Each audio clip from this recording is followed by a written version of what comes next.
Assalamualaikum warahmatullahi wabarakatuh. Senang sekali pemirsa, saya Azalia Farli kembali menjumpai Anda dalam Aceh Bicara. Pemirsa, permasalahan narkoba di Indonesia masih merupakan sesuatu yang bersifat urgent dan juga kompleks. Dalam kurun waktu 1 dekade terakhir, permasalahan ini menjadi marak. Terbukti dengan bertambahnya jumlah penyalahguna atau pecandu narkoba secara signifikan seiring meningkatnya pengungkapan kasus tindak kejahatan narkoba yang juga semakin beragam polanya dan semakin masif pula jaringan sindikatnya.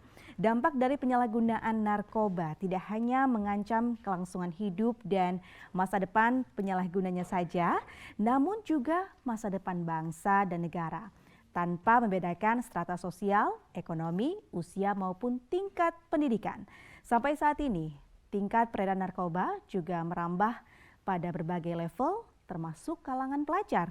Lantas bagaimana upaya pencegahan narkoba di kalangan pelajar? Kita akan membahasnya dalam Aceh Bicara kali ini. Tentu saya tidak akan sendiri karena bersama saya telah hadir 3 orang narasumber berkompeten untuk membahas hal ini. Yang pertama akan saya sapa. Assalamualaikum Ibu Susi Erlita. Waalaikumsalam warahmatullahi wabarakatuh. Sehat Ibu Susi? Alhamdulillah sehat. Alhamdulillah sehat. Pemirsa, Ibu Susi merupakan PJ Pencegahan dan Pemberdayaan Masyarakat BNN Kota Banda Aceh. Dan bersama kita juga telah hadir, Assalamualaikum Bapak Tabrani Yunis. Waalaikumsalam warahmatullahi wabarakatuh. Sehat Pak Tabrani? Alhamdulillah sehat. Alhamdulillah sehat. Dan pemirsa, Pak Tabrani merupakan pengamat pendidikan dan juga Direktur Center of Community Development and Education.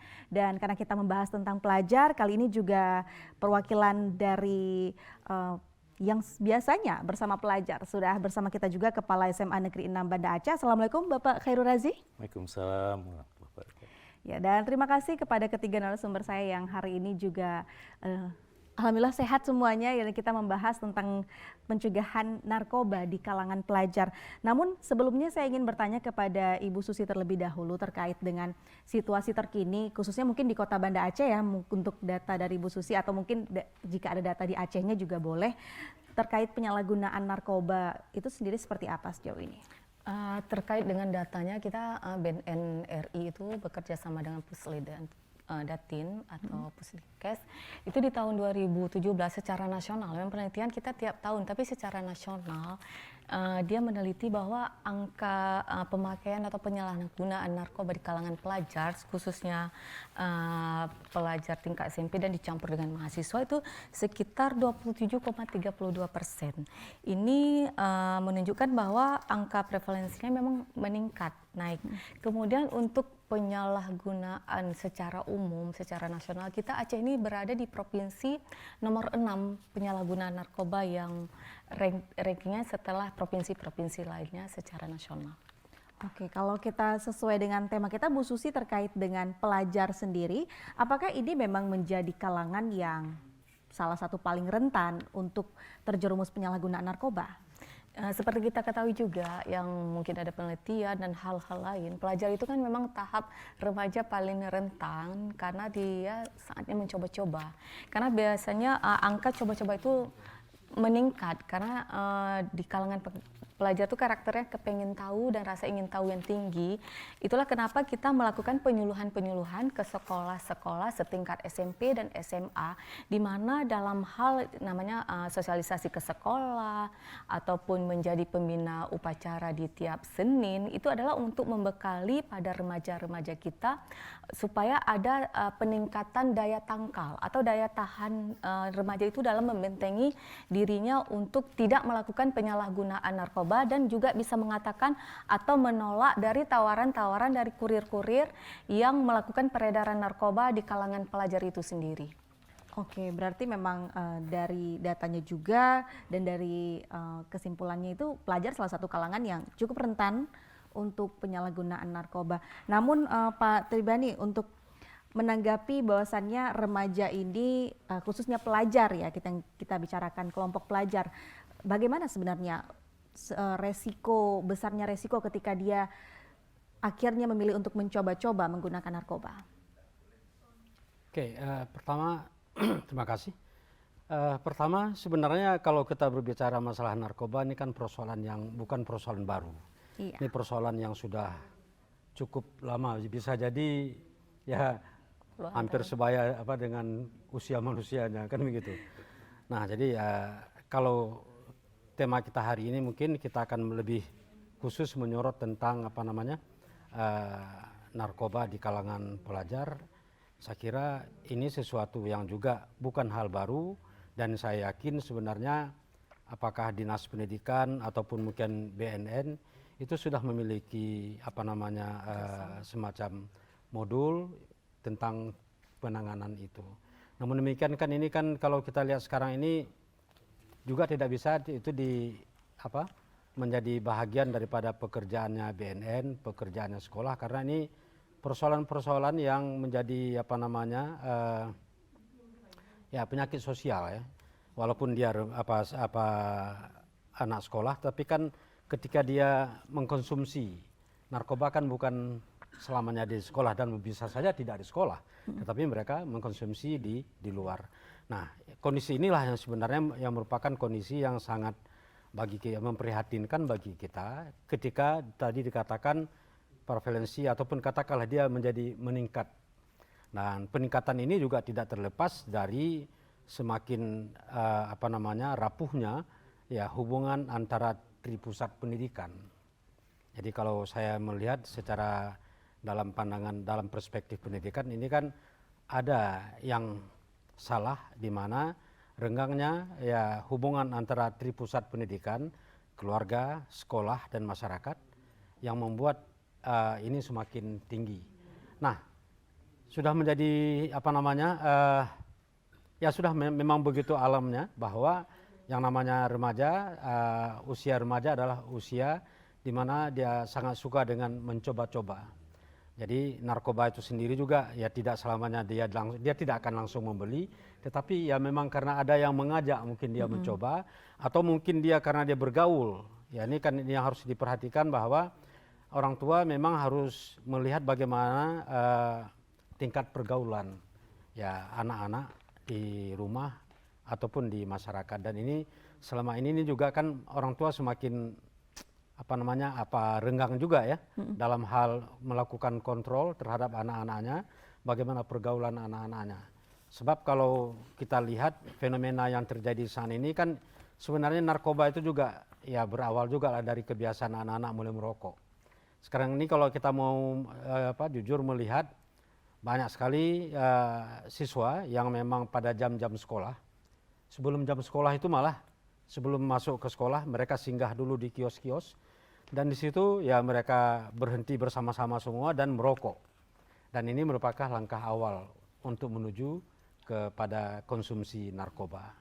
Baik, berarti kita lihat narkoba ini merupakan permasalahan sosial yang cukup kompleks juga. Ya. Tidak hanya dari sektor pendidikan saja, tapi ada sektor-sektor lainnya yang juga mempengaruhi dari kalangan pelajar itu sendiri. Namun dari sektor pendidikan, Pak Khairul Razi, sebenarnya bagaimana Bapak melihat upaya pendidikan di Indonesia saat ini dalam mengedukasi kalangan pelajar untuk dapat mencegah narkoba? Ya, terima kasih.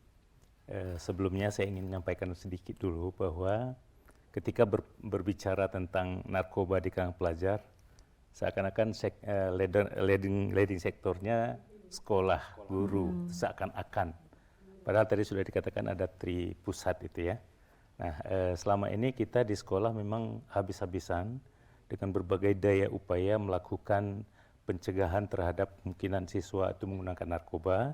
Itu dengan berbagai cara, baik secara internal maupun eksternal melibatkan pihak-pihak luar seperti BNN, polisi, Satpol PP dan sebagainya. Itu sudah kita lakukan.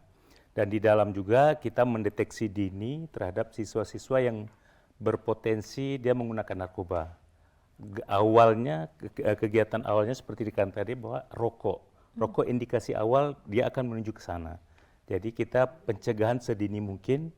Tidak ada cerita yang merokok, jadi sedapat mungkin dalam aturan sekolah juga kita sudah membuat bahwa dilarang merokok dimanapun dan terutama sekali dalam pakaian sekolah itu wewenang kami. Tetapi masalahnya sekarang bahwa siswa itu tidak selamanya milik kami meskipun sudah memakai baju sekolah, pergi dari rumah mereka mangkal di warung, di kafe dan sebagainya, padahal mereka belum sampai ke sekolah.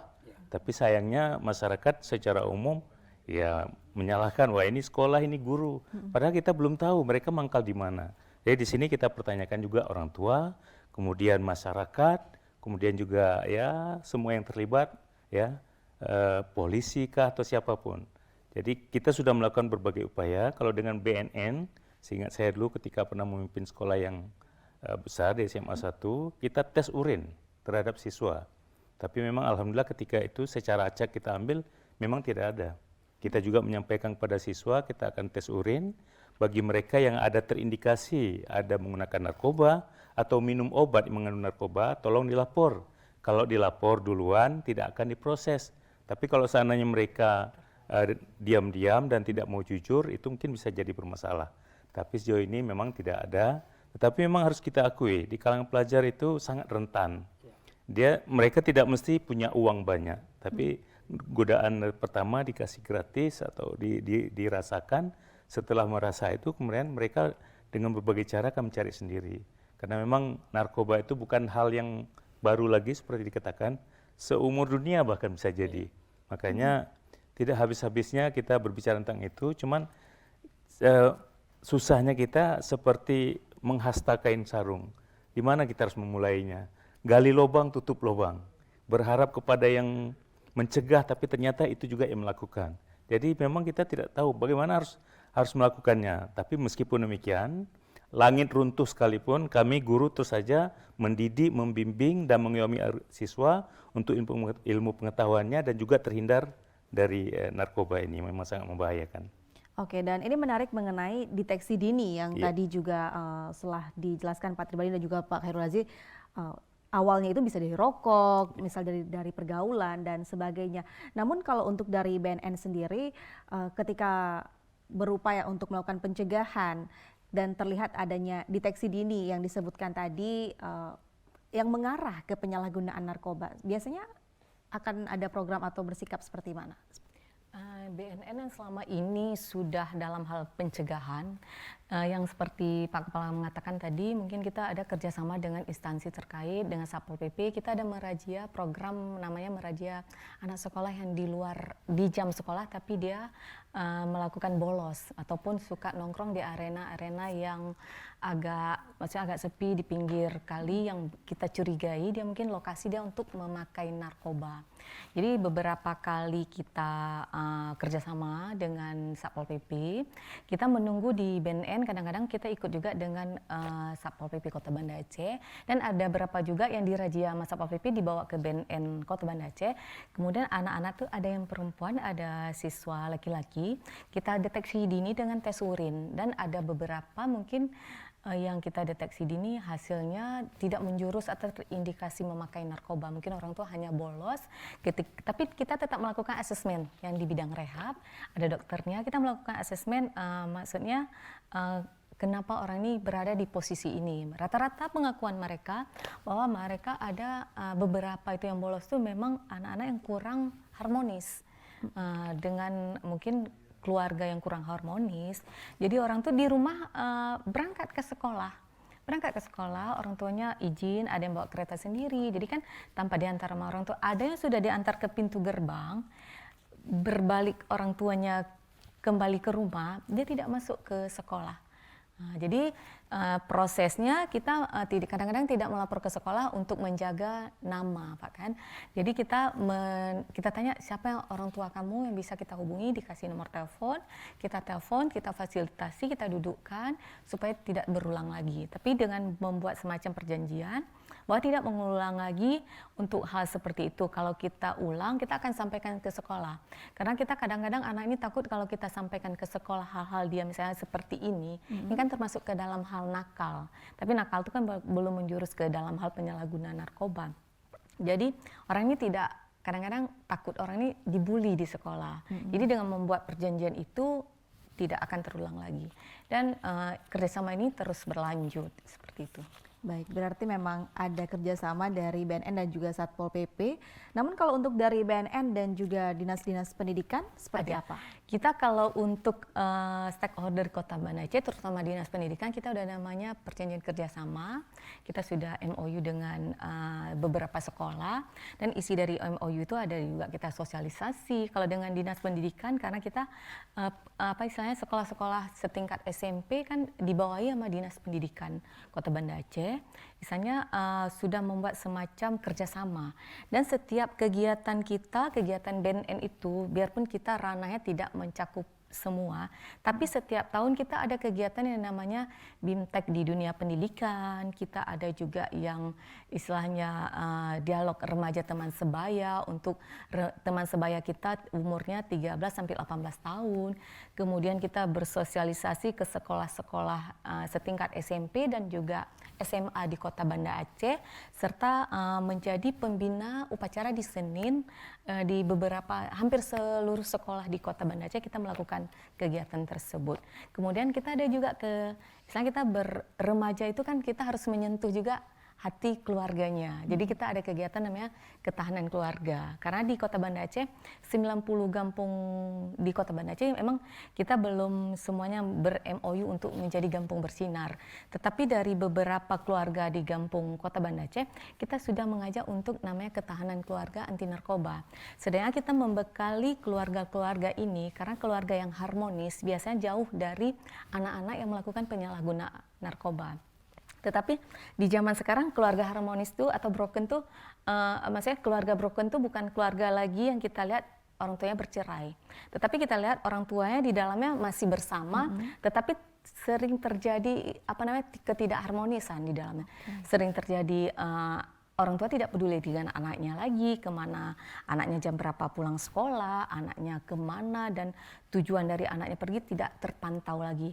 Dan banyak juga maksudnya ayah dengan ibu tuh menjadi orang tua yang saling berdebat. Jadi membuat istilahnya anak-anak itu menjadi tidak betah di rumah, akhirnya mencari dunia luar. Itulah dengan ketemu dengan kawan-kawan yang punya pikiran-pikiran negatif untuk ke arah narkoba itu yang terjadi. Jadi intinya kalau kita ingin menyelamatkan generasi remaja kita, khususnya Kota Banda Aceh, kita benahi dulu keluarga kita. Nah, keluarga kita minimal sebagai kita ASN dalam satu hari ada satu waktu kita bersama dengan anak-anak kita. Biarpun cuma kita karena waktu kerjanya dari pagi sampai sore seperti yang saya ada satu waktu itu bersama dengan anak-anak, di satu waktu mungkin makan malam, sholat maghrib bersama. Karena di saat sholat maghrib itu kan kita bisa saling komunikasi, misalnya saling mengungkapkan apa yang kita tanyakan dengan anak, apa kejadian hari ini. Jadi anak-anak tuh merasa dia bersama dengan kita.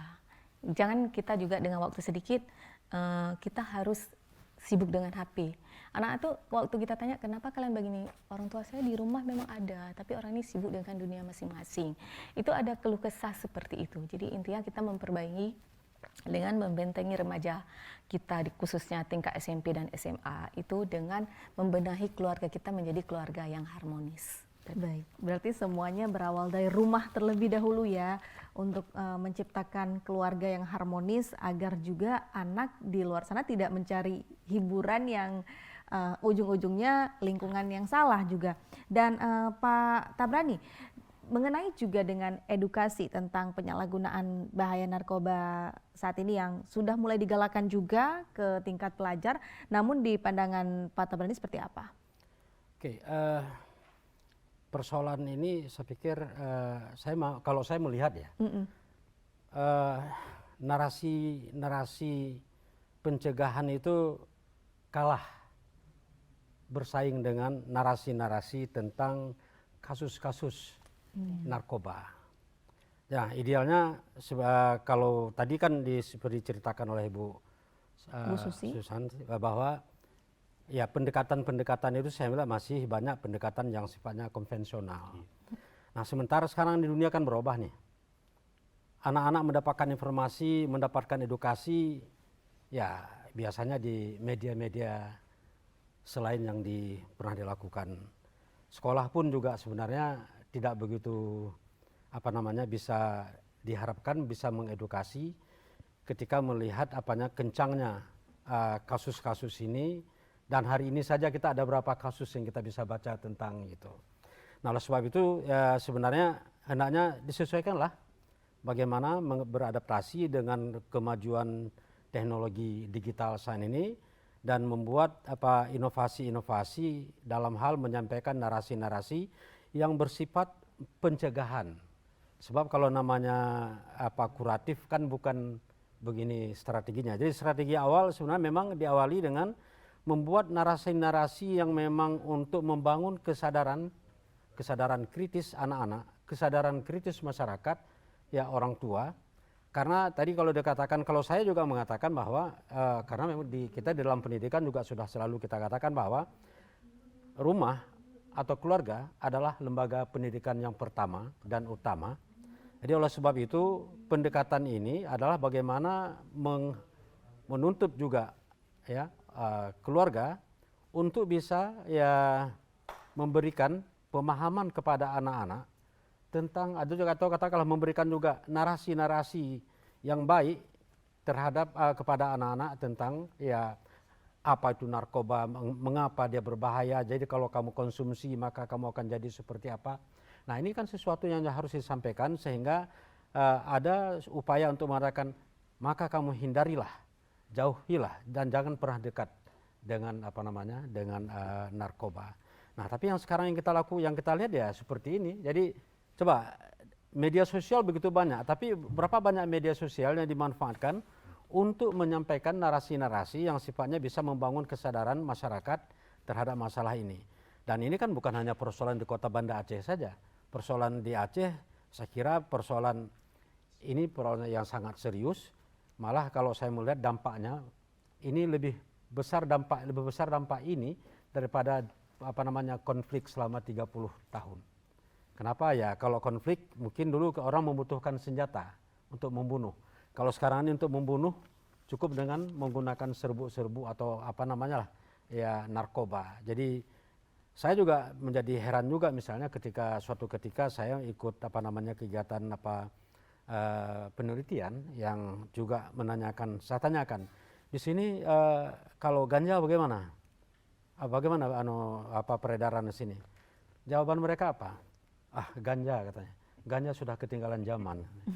Nah, jadi ini tantangan berat bagi kita. Jadi oleh sebab itu saran saya apakah sekolah ataupun keluarga. Nah sekarang ini kan kalau kita sudah berbicara tentang program kan sudah berbicara tentang anggaran. Sekolah kita katakan pasti mengatakan nggak ada anggaran. Tapi BNN juga bisa saja mungkin memiliki anggaran tetapi tidak memiliki ide-ide yang inovatif untuk membuat program yang sifatnya bisa lebih murah dan bisa lebih luas dan massal untuk menyampaikan pesan-pesan yang sifatnya bisa preventif. Nah ini saya pikir harus menjadi pemikiran bersama dan ini bukan masalah satu orang tapi ini merupakan masalah bersama yang harus dijadikan sebagai musuh bersama sehingga itu bisa diperangi secara bersama karena tapi ini dalam perspektif kita orang yang bukan pengguna dan juga mungkin kita sebagai pendidik menginginkan sebuah kondisi yang ideal semacam itu tapi bagi mereka yang memang pekerjaannya memang untuk mencari uang dari situ, ya tentu saja agendanya akan bersaing dengan kita. Jadi persaingan kita antara kita dengan mereka yang terlibat di dalam perdagangan narkoba, ya tentu saja nih harus siapa yang lebih cepat untuk membangun itu. Semakin lemah sistem yang kita bangun, makanya semakin mudah narkoba itu tersebar di dalam masyarakat kita dan ini akan membahayakan apalagi kalau memang benar bahwa Indonesia ini ya sekarang ini dikatakan sedang menikmati yang namanya bonus demografi kemudian kita pada tahun 2045 dikatakan sebagai generasi emas. Nah, kita tidak akan bisa mendapatkan emas kalau generasi kita ini generasi rusak seperti sekarang. Karena kalau sudah terkena narkoba sudah sulit untuk diobati karena pengobatan itu lebih mahal dibandingkan dari upaya-upaya preventif. Baik, dan melihat juga tentang pentingnya pendidikan dari rumah ya terkait dengan agar terhindarnya tingkat kalangan pelajar mengenai narkoba. Kalau untuk Pak Khairul Razi melihat jika ada deteksi dini dari para siswa yang mungkin bisa saja menjurus ke sana, apakah dari sekolah juga ada menjalin komunikasi dengan orang tua siswa terkait seperti melaporkan seperti itu, bagaimana kondisi anaknya? Iya. Memang seperti disampaikan Pak Tap tadi bahwa idealnya dimulai dari rumah. Tapi yang kita prihatin, kita miris, maaf dengan tidak bermaksud mengapakan orang tua. Sekarang sepertinya ada semacam yang berkembang di orang tua itu membagi habis tugasnya kepada guru. Itu yang disayangkan, seakan-akan tugas guru memang sepenuhnya mengambil alih, mendidik, mengayomi siswa itu. Sementara dari orang tua sendiri, dari keluarga sendiri itu bahkan terkadang kita sampaikan, saya nggak sanggup lagi mendidik, tolong didik. Nah, jadi yang seperti itu, ketika kita panggil orang tua pun kadang-kadang mereka enggan untuk datang. Itu sebagian, tapi banyak juga orang tua yang peduli. Tentu orang tua yang peduli ini akan selamat. Nah, kita di sekolah mendeteksi dini ini memang dengan orang tua tetap kita sampaikan, tetapi tidak bisa banyak berharap dari orang tua. Kita lebih kepada polisi, kepada BNN. Nah, sebenarnya idealnya untuk melihat kita akan menerima siswa baru, dia terbebas dari narkoba atau tidak. Berarti BNN tolong dianggarkan anggaran tes urin, bebas atau tidak. Kalau bebas, ayo kita terima. Kalau tidak bebas, direhab dulu. Nah, itu baru kita mudah untuk membina mereka. Nah, sekarang masalahnya di samping juga tes urin, pihak BNN juga datang ke sekolah, sosialisasi, kemudian jadi pembina upacara. Hemat kami masih ada yang kurang juga. Artinya selama ini sosialisasi kurang efektif. Alangkah bagusnya ketika sosialisasi itu secara real, ini barangnya, ini unsur-unsurnya, ini yang terkandung, zat ini efeknya, ini mematikan dan sebagainya. Langsung tunjukkan, jadi tidak secara verbalisme, jadi tunjukkan barangnya. Kemudian yang kedua, dari polisi juga sama, kita sosialisasi. Terus yang paling penting juga, kita tidak mungkin hanya secara verbal terus saja mengajak siswa untuk berpikir, tunjukkan contohnya. Misalnya kita lihat baru-baru ini ada sebuah video yang sangat miris di Philadelphia, Amerika Serikat itu, kota itu sudah seperti kota zombie. Jadi penduduknya karena memang sangat banyak yang menggunakan narkoba, sudah seperti mayat hidup.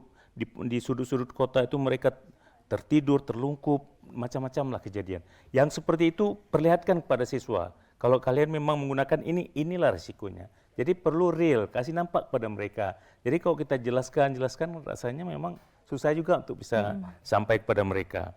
Nah, jadi kita berharap di sini memang sosialisasi dan dampak real dari bahayanya narkoba ini harus langsung kita perlihatkan kepada siswa. Karena memang kalau yang namanya dakwah, sampaikan nasihat itu terus saja kita berikan.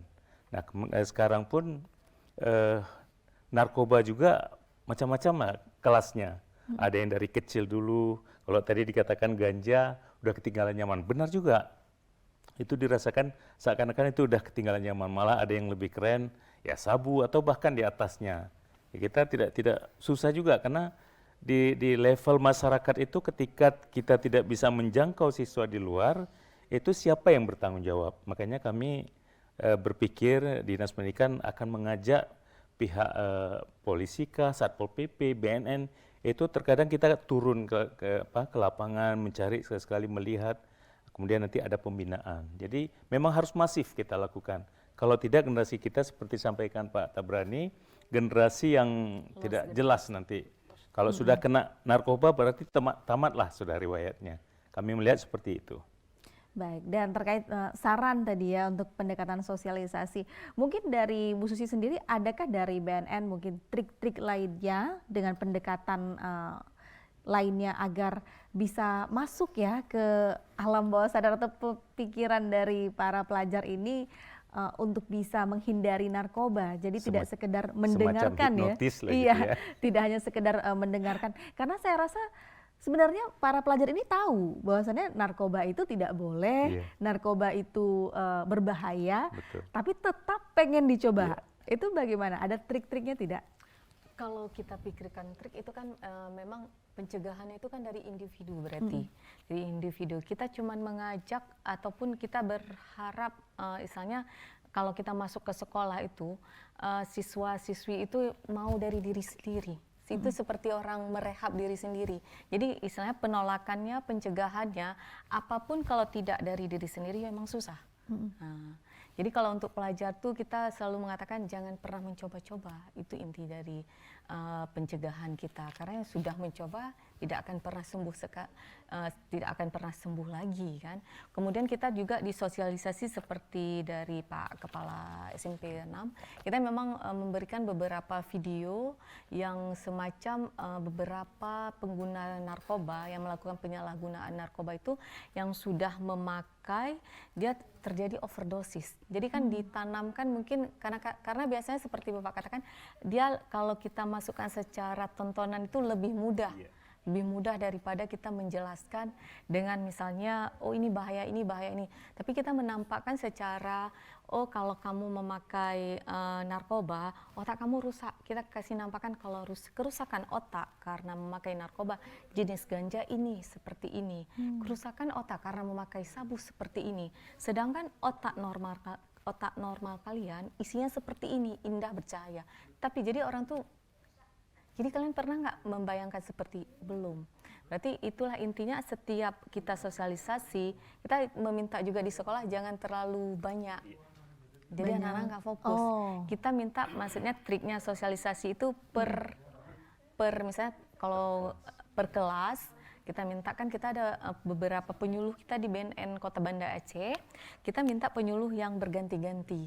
Jadi kan anak-anak ketika masuk ke sekolah penyuluh kita itu nggak bosan dengan misalnya oh hari ini Bu Susi terus, enggak, kita ganti dengan trik yang bermacam karena anak-anak milenial kan sukanya mungkin yang nyuluhnya kan energi gitu kan, dengan gayanya bermacam-macam kita masukkan. Kemudian kita juga bekerja sama mungkin dengan duta-duta, jadi kan anak-anak tuh motivasinya bagus kalau dengan duta, oh duta kita yang dulu orangnya tidak mengambil jalur negatif memakai narkoba jadinya seperti orang hebat seperti ini. Jadi orang narasumber kita itu memang kita cari yang benar-benar kadang-kadang memang orang-orang yang tidak pernah memakai narkoba, dan ada juga memang narasumber kita yang kita ambil orang-orang yang misalnya orang penyintas sudah, ya. Iya, namanya kita kadang-kadang ada konselor kita yang sudah menjadi konselor dan tidak pernah memakai lagi, kita ajak. Ada juga kita membawa kadang-kadang anak-anak itu kita izin dengan beberapa sekolah untuk misalnya duta anti narkoba kita bawa ke klinik rehab di provinsi di samping rumah sakit dia. Kita bawa, oh ini loh tempat rehab. Jadi orang tuh biar tahu kalau kita rehab tuh ada proses-proses yang kira-kira nanti waktu dijelaskan sama konselor kita, sama dokter kita di situ. Jadi anak-anak tuh, oh begini ternyata. Jadi orang yang belum pernah mencoba itu ada khawatir atau rasa, oh saya nggak mau lah di jalan itu, ternyata proses menjadi dari orang sehat memakai narkoba di rehab prosesnya itu nggak enak ternyata, tempatnya dan apapun tuh nggak enak ternyata. Seperti itu kita jadi kasih, cuman kita kalau dalam jumlah besar membawa siswa mungkin belum, tetapi kalau memang sekolah mau misal Bu Susi boleh nggak kita misalnya mau bawa dari SMP 6, kita anak mungkin yang ini kita berkunjung ke rumah rehab Aceh punya gitu, boleh kita fasilitasi, nanti kita hubungi, kita bersama-sama dengan BNN nanti bersama-sama hadir di situ untuk melihat tempat rehab kita, ataupun kita bawa ke yayasan kita, karena kita di Kota Banda Aceh sudah ada yayasan rehab yang bekerja sama dengan BNN Kota Banda Aceh dan juga dengan BNN provinsi, seperti itu. Baik, jadi segimanapun edukasi dan juga sosialisasi yang sudah diupayakan dapat menyentuh hati pelajar untuk menghindari narkoba, tapi balik ke diri sendiri untuk mempunyai keyakinan agar tidak mencoba-coba. Dan perbincangan kita mengenai penyalahgunaan narkoba di kalangan pelajar ini juga akan kita sambung usai jeda berikut ini, tetap di Aceh Bicara. Pemirsa, Anda kembali menyaksikan Aceh Bicara yang kali ini kita membahas tentang mencegah penyalahgunaan narkoba di kalangan pelajar. Dan tadi kita juga sudah banyak hal yang kita perbincangkan mengenai situasi terkini hingga upaya-upaya yang telah dilakukan. Dan kita juga ingin tahu ketika seorang pelajar mungkin dia akhirnya terjerumus penyalahgunaan narkoba, kalau Pak Tribandi, karena ini merupakan permasalahan sosial, dampak sosial apa saja yang akan timbul ketika dia akhirnya terjerumus untuk hal berbahaya ini? Nah, kalau kita mengatakan dampak sosialnya, otomatis ya ketika dia dikenal sudah mengalami sebagai penyintas, ya tentu saja orang ya secara sosial akan ada terjadi menjaga jarak. Yang kedua juga pasti ada yang namanya stigma. Nah, stigma inilah yang membuat sebenarnya di satu sisi dia mungkin dalam bentuk mungkin dia menjadi down, tapi di sisi lain mungkin dia akan merasa terus naik. Nah, jadi kalau dampak sosial itu ya artinya bagaimana nanti juga masyarakat melihat dia sebagai generasi yang rusak. Jadi ketika sudah diklaim sebagai orang yang rusak, maka akan sulit bagi dia untuk keluar dari kondisi yang semacam ini. Baik, jadi memang dari awal jangan masuk ya. Ya, makanya jangan masuk. Tapi ya karena kalau memang jangan masuk, nah saya tadi teringat ketika dikatakan misalnya ada strategi apa, tapi makanya tadi kan saya katakan cara-cara kita kan masih konvensional. Tapi harusnya sekarang ini bagaimana membuat sebuah kegiatan-kegiatan yang sifatnya melibatkan mereka. Nah, kalau misalnya memberikan penyuluhan ini harus kita pahami anak-anak sekarang ini tidak suka dia dengan ceramah. Okay. Anak-anak sekarang ini ya kalaupun kita berikan film dan juga tidak suka yang panjang-panjang. Jadi ini ada yang harus kita perhatikan juga, apalagi mungkin kalau kita merepet pasti mereka akan menutup kupingnya. Nah, oleh sebab itu saya pikir ada banyak cara yang bisa dilakukan ya. Misalnya katakanlah membuat kegiatan-kegiatan yang melibatkan mereka di dalam upaya pencegahan. Misal, kegiatan menulis misalnya. Sekolah ataupun BNN ataupun Dinas Pendidikan harusnya sepanjang tahun itu ya bisa membuat kegiatan misalnya lomba menulis yang bertemakan tentang bahaya narkoba. Atau saat ini membuat vlog. Ya, bagaimana mereka membuat vlog, lalu ya vlog itu dalam pengertian nanti dia akan memerankan orang-orang yang terkena atau mengalami addicted terhadap narkoba. Nah, ini hanya beberapa dan cara-cara lain saya pikir kalau tadi saya katakan dengan membuat lomba-lomba dan sediakan penghargaan bisa dalam bentuk hadiah atau bisa dalam bentuk sertifikat yang sifatnya tadi saya katakan ketika dia terlibat langsung di dalam itu dia mengatakan tidak, maka inilah yang namanya akan muncul kesadaran baru dari dirinya untuk tidak melakukan hal itu. Dan ini saya katakan begini karena ketika ketika Pak Fakhrul Razi menulis tentang pendidikan misalnya, atau dia menulis tentang pendidikan, lalu kalau ada sesuatu orang meminta beliau membantu lewat belakang misalnya, beliau akan mengatakan, wah saya tidak bisa karena saya menulis, saya dikenal oleh orang sebagai penulis, kalau saya lakukan itu maka apa kata dunia terhadap saya. Kan gitu Pak ya? Nah, itu. Jadi ada banyak cara, ya tinggal sekarang ini mau nggak membangun sinergi antara lembaga-lembaga dan juga termasuk dengan keluarga. Jadi dibuatlah yang namanya kegiatan-kegiatan yang bisa sifatnya lomba, ya banyak sekali lomba. Mulai dari lomba menulis, lomba membaca, lomba meresensi buku-buku yang berkaitan dengan itu. Nah, ini akan ini namanya pada tataran pencegahan. Kita tidak berbicara pada tataran kuratif, kan kuratif itu sudah terjadi dan itu adalah tinggal merehabilitasi dengan biaya yang cukup mahal dan lebih mahal daripada uang pencegahan tadi yang dikatakan misalnya apakah tes urin atau. Nah, tapi tes urin juga sebenarnya itu juga menjadi ketakutan bagi bagi siswa ketika itu dilakukan. Makanya tadi bisa saja ketika kita lakukan, siswa tahu bahwa kita melakukan tes urin, yang terkena dia nggak mau datang di hari ini. Ya mungkin besok dia akan datang, jadi hasilnya pun selalu baik-baik saja. Tidak ada masalah apa-apa. Nah, padahal ya kalau seandainya kita lakukan itu secara keseluruhan, ya pasti akan didapatkan karena bagaimanapun juga ya anak-anak kita sekarang ini kan tidak sedikit mereka yang juga pergaulannya sudah terlalu bebas keluar gitu ya, apalagi ada orang tua yang membiarkan anaknya sampai tengah malam dan sampai pagi nggak pulang ya Pak ya. Ke sekolah nggak sanggup duduk lagi dan malah tidur dari sekolah ya. Nah jadi gitu ya.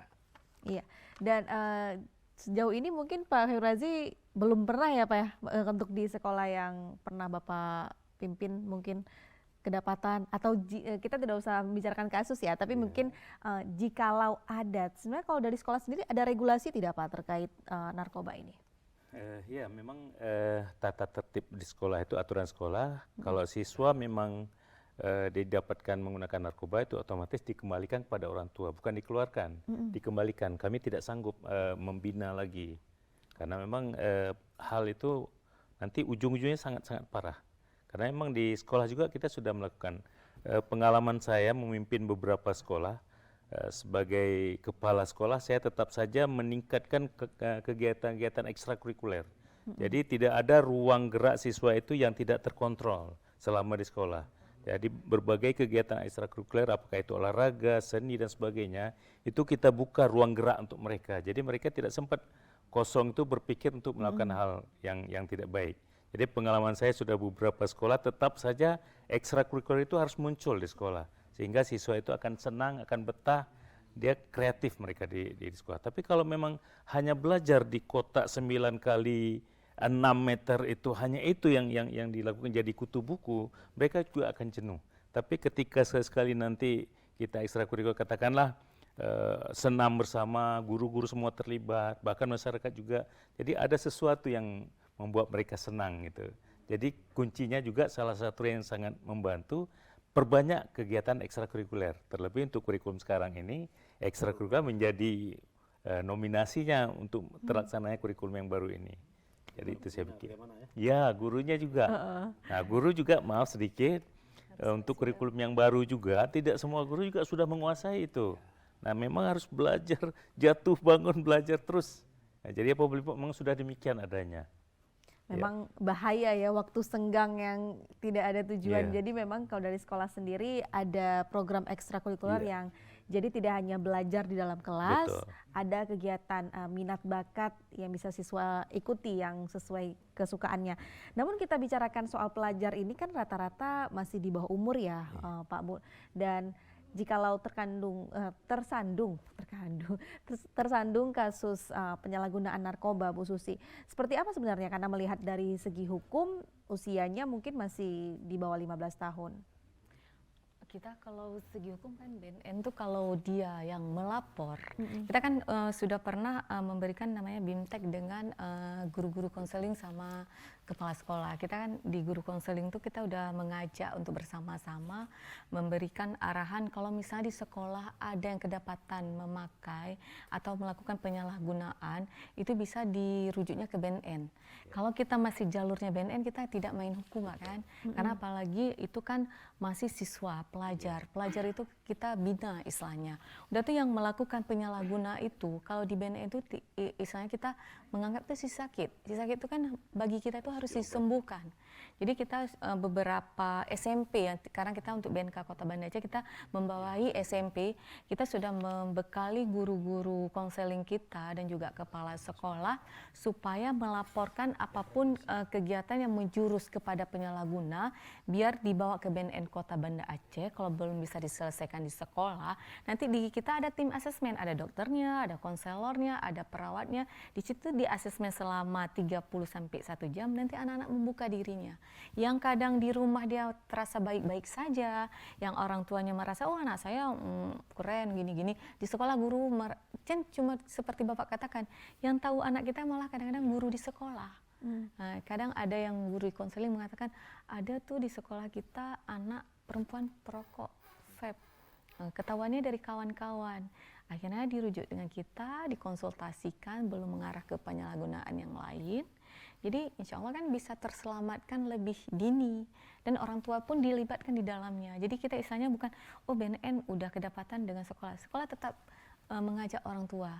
Seperti kita katakan tadi, dia dikembalikan dengan keluarga tetapi tetap di bawah pemantauan kita bersama. Itulah kenapa BNN selalu dalam intinya kok dengan instansi apapun, mau sekolah dengan keluarga pun kita berharap ada sinergitas. Sinergitas itu dalam kita menjaga anak-anak kita, mencegah anak kita dari pengaruh-pengaruh negatif ataupun pengaruh-pengaruh yang membawa anak kita menjurus ke arah penyalahgunaan narkoba. Sedangkan kayak rokok itu kan gerbang untuk masuk ke narkoba, Pak. kita selalu memesan di sosialisasi kita, di penyuluhan kita, bahwa memang itu belum ke arah narkoba. Tetapi kalau di sekolah dilarang merokok kedapatan pun, itu masih menjadi istilahnya hati-hati juga ya Pak ya. Jadi kita bekerja sama juga, misalnya yang sudah kecanduan merokok, BNN membantu juga untuk penanganannya. Kita karena juga bekerja sama dengan instansi lain dalam hal penanganan, misalnya kenakalan anak, itu ada juga. Jadi ada beberapa hal di sekolah, hubungan dengan BNN kita berkoordinasi lagi dengan instansi lain. Jadi kerjasamanya sudah terbangun, alhamdulillah dengan baik. Semoga kedepannya bertambah baik dalam hal menciptakan atau mencegah generasi kita dari penyalahgunaan narkoba untuk menjadikan generasi masa depan kita di 2045 menjadi generasi emas yang sebagai pemimpin kita selanjutnya pengganti pemimpin yang sekarang. Iya, namun ketika seorang anak akhirnya terjerumus penyalahgunaan narkoba dan orang tuanya tahu, apakah untuk kasus-kasus yang sudah ditemukan ini cukup banyak orang tua yang memang inisiatif dari orang tua untuk melapor ke BNN, atau mungkin karena dari stigma masyarakat sendiri ada orang tua yang mungkin merasa ketika dia melaporkan menjadi sebuah aib keluarga, itu seperti apa? Sebenarnya fenomena pemakaian narkoba atau penyalahgunaan narkoba itu kan seperti gunung es. Kita kan melihat cuma puncaknya. Sebenarnya kalau kita melihat itu kedalamannya kan besar di bawah. Jadi banyak orang tua, mungkin sebelumnya banyak orang tua merasa aib. Tetapi dengan kita melakukan penyuluhan ke Gampong, kita berpesan ke, misalnya kita sudah bekerja sama juga dengan ibu-ibu PKK Kota Banda Aceh, dengan PKK Kecamatan, kita mengarahkan kalau ada keluarga yang ingin melaporkan diri ke BNN, silakan. Kita akan misalnya kalau minta namanya keluarga siapa, kita tidak membuka ke siapapun.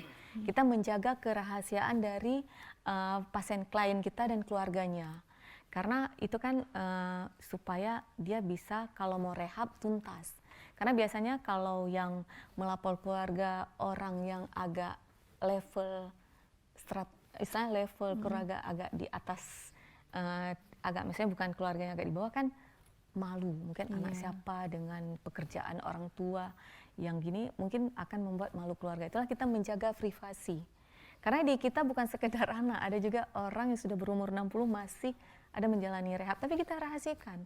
Nah itu kita memang rahasiakan, memang istilahnya udah kode etik kita sebagai yang bekerja di bidang rehab untuk merahasiakan itu. Kalaupun datang ke BNN, kita sembunyiin ngapain, Bapak? Enggak, deteksi dini. Nah, maksudnya kita buat SHKPN misalnya, ataupun surat keterangan apa. Jadi kita nggak membuat kawan di kantornya nggak tahu itu dia lagi menjalani proses rehab.